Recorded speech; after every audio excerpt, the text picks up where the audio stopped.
जय मूल निवासी। जय मूल निवासी। इस विचार संगोष्ठी में उपस्थित बहुजन समाज के विविध संगठनों के सभी पदाधिकारी एवं कार्यकर्ता तथा भारत मुक्ति मोर्चा और वामसेव के पदाधिकारी एवं कार्यकर्ता में सभी का और खासकर इस मीटिंग के लिए, इस विचार संगोष्ठी के लिए उपस्थित मेरी महिला भगिनी बहनें, मेरी साथी जो है, मैं आप सभी का इस संगोष्ठी में स्वागत करती हूँ। साथियों, आज ये बहुत ही महत्वपूर्ण ऐसी विचार संगोष्ठी यहाँ पर हो रही है और इसके लिए जिन जिन कार्यकर्ताओं ने काम किया है, कार्य किया है, आप सबको बुलाने का यहाँ पर प्रयास किया है, मैं उन सभी का सबसे पहले आभार व्यक्त करती हूँ। और इस मीटिंग में इतनी भारी मात्रा में हमारी महिलाएं उपस्थित है, आप सबका सबसे ज्यादा अभिनंदन और स्वागत। तो साथियों, मैं महाराष्ट्र के सिंधुदुर्ग जिले से आपके बोकारो झारखंड में आई हूँ। हमारा सिंधुदुर्ग डिस्ट्रिक्ट जो है गोवा के बॉर्डर में आता है, उस छोर से मैं इस छोर में आई हूँ। और किस लिए आई हूँ कि जो विचारधारा मुझे समझ में आई है, जो विचारधारा दास मैडम को समझ में आई है, वो विचारधारा हम आप तक पहुंचाए, वो आपको भी समझा सके, इसके लिए हम लोग यहाँ पर आए। ज्यादा समय नहीं लूंगी और बहुत ही आसान भाषा में समझाने का प्रयास करूंगी।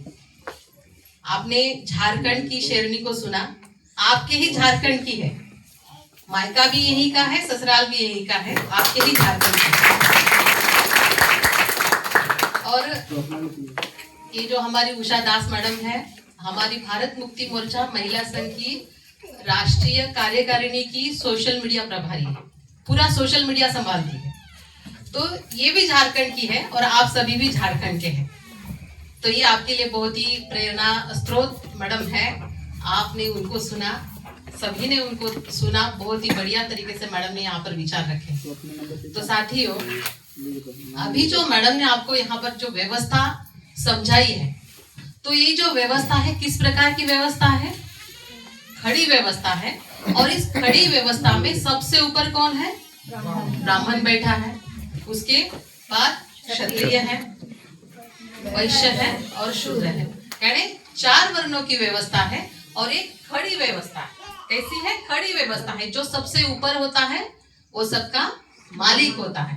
और ये जो सबसे ऊपर है, इन्होंने क्या किया है? अपने फायदे की व्यवस्था बनाई, अपने फायदे की व्यवस्था बनाई। सबसे ज्यादा हक अधिकार किसे है? जो सबसे ऊपर है, यानी ब्राह्मण को सबसे ज्यादा हक अधिकार है। पढ़ने का अधिकार है, पढ़ाने का अधिकार है, संपत्ति कमाने का अधिकार है, शस्त्र धारण करने का अधिकार है। मतलब चारों जो महत्वपूर्ण अधिकार है वो ब्राह्मण के पास है। उसके बाद क्षत्रिय को एक अधिकार कम हुआ, पढ़ाने का अधिकार उन्हें नहीं है, पढ़ने का, शस्त्र धारण करने का और संपत्ति कमाने का। बाद में वैश्य है, उन्हें संपत्ति कमाने का अधिकार है और पढ़ने का अधिकार है, शस्त्र धारण करने का अधिकार नहीं है। उसके नीचे कौन है? शूद्र है। शूद्र है तो शूद्र को कौन सा अधिकार है? इन तीनों वर्णों की सेवा करने का, केवल सेवा करने का अधिकार है। कौन सा अधिकार है? इनकी सेवा करने का अधिकार है। और ये जो चारों वर्ण है साथियों, इन चारों वर्णों में हम जो यहाँ पर इतनी बड़ी मात्रा में महिलाएं हैं, तो इन महिलाओं का स्थान कहाँ है? ये जो वर्ण व्यवस्था है, ये वर्ण व्यवस्था यानी ये समाज व्यवस्था, क्या है? समाज व्यवस्था है। और इस समाज व्यवस्था में इन चारों वर्णों में जो महिलाएं हैं, इन महिलाओं का स्थान कहाँ पर है? हमें हमारा स्थान पता होना चाहिए ना। हम महिलाएं हैं और पढ़ी लिखी महिलाएं हैं, हम खुद को जागरूक मानती है, तो हमारा स्थान कहाँ पर है? हमारा स्थान इस समाज व्यवस्था में ये ब्राह्मण, क्षत्रिय, वैश्य, शूद्र, इसके नीचे अति शूद्र और उसके नीचे महिलाएं हैं। ब्राह्मण महिला हो, वैश्य हो, शूद्र हो, कोई भी महिला हो, इनका स्थान कहाँ है? इस समाज व्यवस्था में सबसे नीचे, सबसे निचली पायदान पर महिलाएं हैं। ये मैं आपको क्यों बता रही हूँ?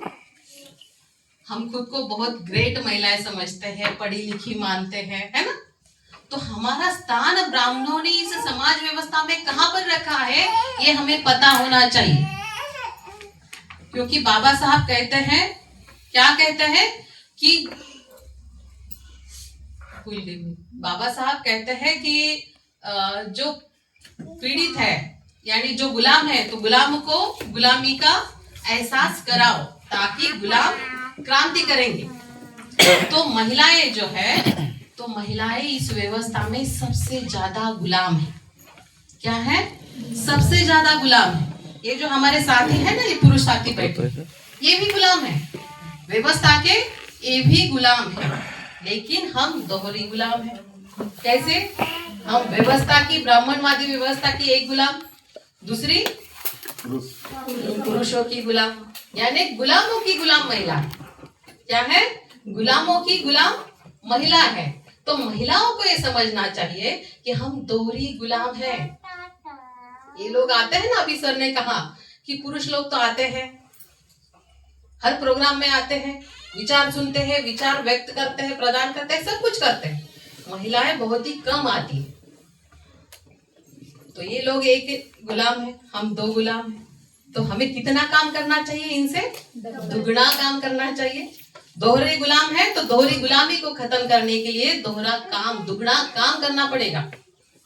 इसके लिए पहले हमारा जो वर्ण व्यवस्था में, समाज व्यवस्था में स्थान है, उसे समझना पड़ेगा। अभी ये जो 4 वर्ण है, 4 वर्णों में सबसे नीचे कौन है? शूद्र। अब शूद्र यानी कौन? शूद्र यानी वर्तमान का अदर बैकवर्ड क्लास। ये कौन कहता है? संविधान कहता है, डॉक्टर बाबा साहब अम्बेडकर कहते हैं। और ज्यादातर अगर हम समाज में जाते हैं तो शूद्र अगर हम कहते हैं, बताते हैं शूद्र कौन है, तो लोग क्या करते हैं? जो शेड्यूल कास्ट के लोग हैं वो शूद्र है, ऐसा कहा जाता है ना, कहा जाता है। वास्तविक क्या है? शूद्र यानी अदर बैकवर्ड क्लास, ये लोग हैं।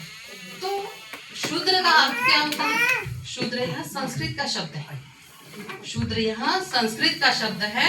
और संस्कृत में शूद्र का अर्थ क्या होता है? गुलाम। और बाबा साहब अम्बेडकर ने क्या कहा था? गुलामों को गुलामी का एहसास कराओ ताकि गुलाम क्रांति करेंगे। तो इसीलिए हमें समझना चाहिए कि शूद्र यानी गुलाम, और अति शूद्र यानी उसके नीचे भी गुलाम, और महिलाएं उसके भी नीचे है। तो हमें क्या करना है? हम हमारी आजादी के लिए काम कर रहे हैं। डॉक्टर बाबा साहब अम्बेडकर ने, मैडम ने पूरा संविधान आपको समझाया। डॉक्टर बाबा साहब अम्बेडकर ने संविधान के माध्यम से क्या किया है? महिलाओं को पुरुषों की बराबरी का हक अधिकार दिया है।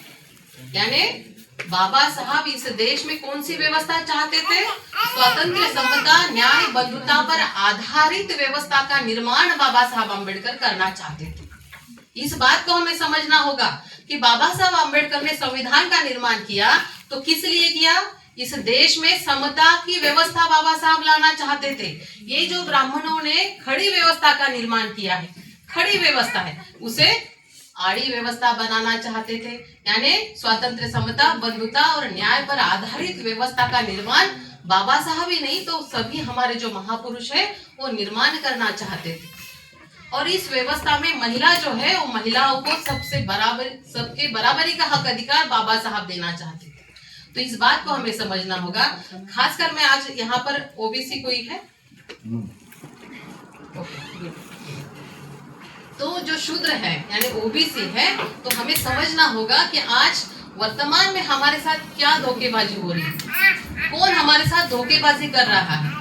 अब यहाँ पर अगर शेड्यूल कास्ट या शेड्यूल ट्राइब के लोग हैं तो शायद उन्हें ऐसा लग सकता है कि ओबीसी के बारे में क्यों बता रहे हैं, बाबा साहब तो शेड्यूल कास्ट थे, है ना, ऐसा लग सकता है।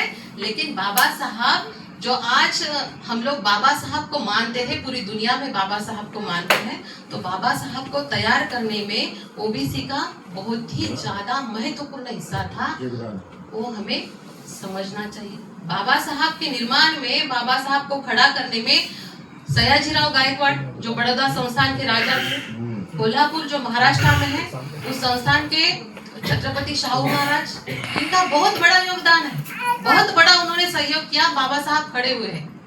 तो बाबा साहब को ओबीसी ने खड़ा करने में सहयोग किया।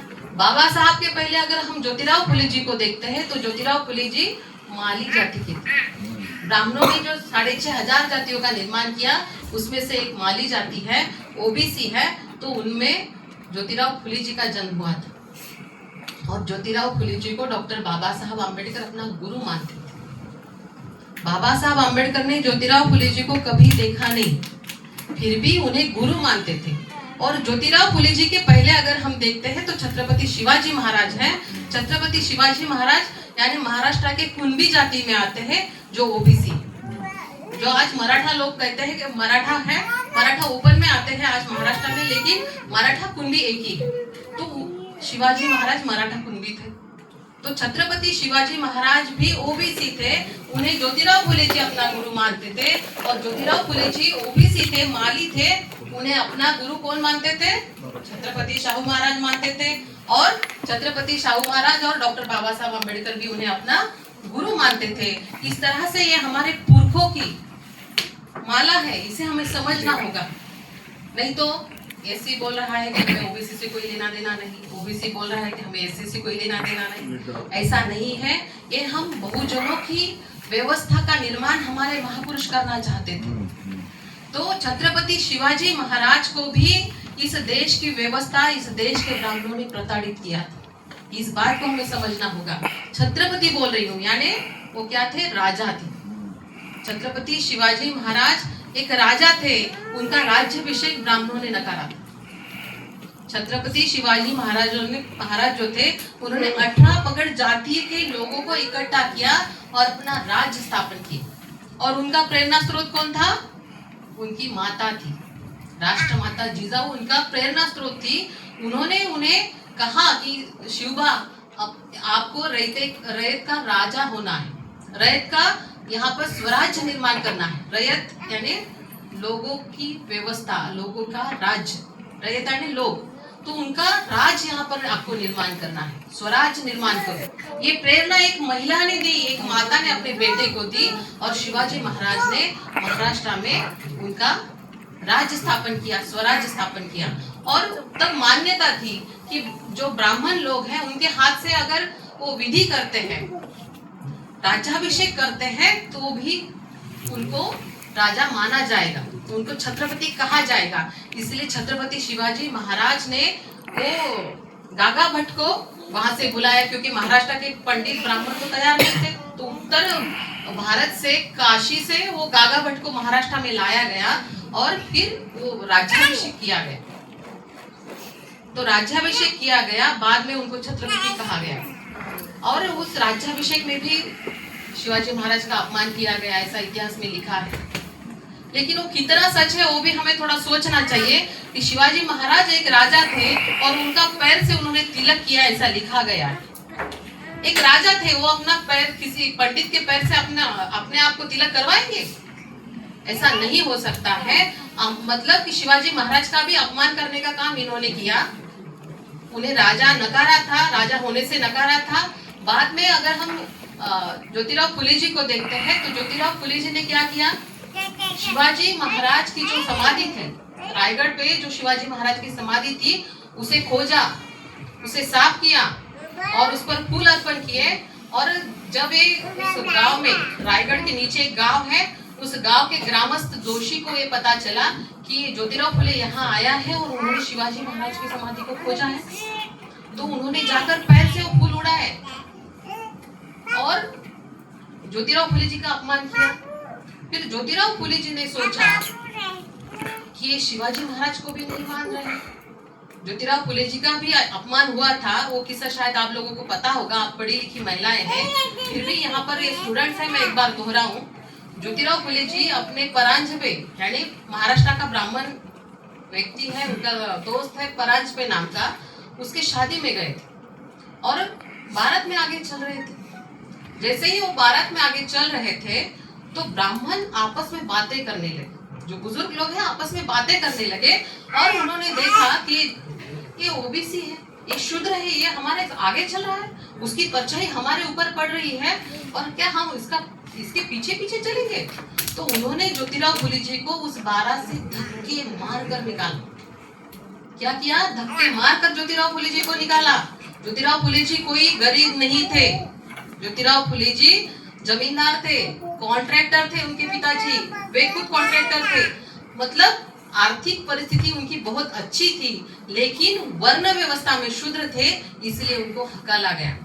तो ज्योतिराव फुले जी ने घर जाकर सोचा कि ये मेरे साथ क्यों हुआ, ये मेरे साथ क्यों हुआ।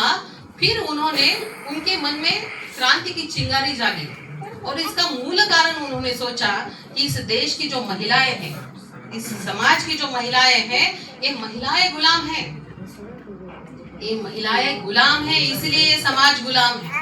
और इस गुलामी का मुख्य कारण है शिक्षा। तब महिलाओं को शिक्षा का अधिकार इस वर्ण व्यवस्था में नहीं था। वर्ण व्यवस्था में महिलाओं को ही नहीं, तो इस देश के जो बहुजन समाज के लोग हैं, SC ST OBC, इनको शिक्षा का अधिकार नहीं था। अगर शिक्षा का अधिकार होता तो हम लोग गुलाम नहीं होते। तो गुलामी का मुख्य कारण है शिक्षा।